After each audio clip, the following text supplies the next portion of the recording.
இந்தியாவில் வாழும் உக்ரைன் நாட்டை சேர்ந்த பெண் ஒருவர் புதுமனை புகுவிழா கொண்டாட்டங்கள் உலகம் முழுவதும் ஒரே மாதிரிதான் இருக்கும் என நினைத்திருந்தார்.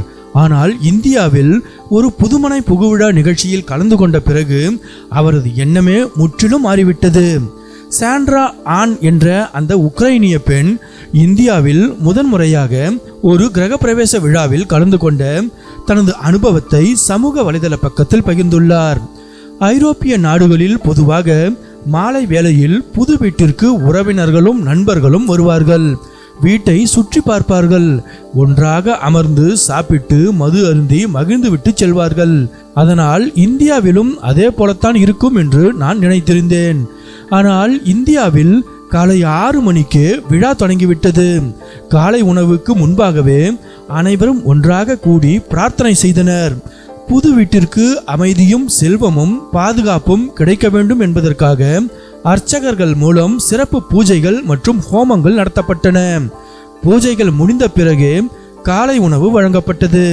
அதன் பின்னரும் பக்தி பாடல்கள் மற்றும் சடங்குகள் தொடர்ந்தன.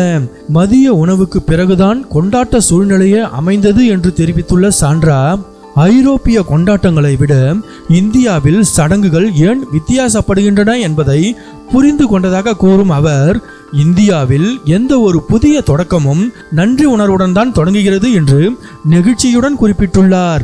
வீடு என்பது வெறும் செங்கல் சுவர்களால் ஆனது அல்ல, ஒரு குடும்பத்தின் எதிர்கால நம்பிக்கை என்பதை உணர்ந்து கடவுளின் அருளை பெறுவது இங்கு முதன்மையாக கருதப்படுகிறது என்பதை தான் உணர்ந்ததாக தனது வீடியோவில் சாண்ட்ரா குறிப்பிட்டுள்ளார். இதனை பார்த்த இணையவாசிகள் பலரும் இந்தியாவின் எந்த ஒரு நல்ல காரியத்தையும் இறைவனை நினைத்து தொடங்குவதே மரபு என்றும், அந்த ஹோமத்தின் நறுமணமும் ஸ்லோகங்களின் ஒளியும் வீட்டிற்குள் ஒரு தெய்வீகமான அமைதியை கொண்டு வரும் என்றும் நெகிழ்ச்சியுடன் கருத்து தெரிவித்து வருகின்றனர்.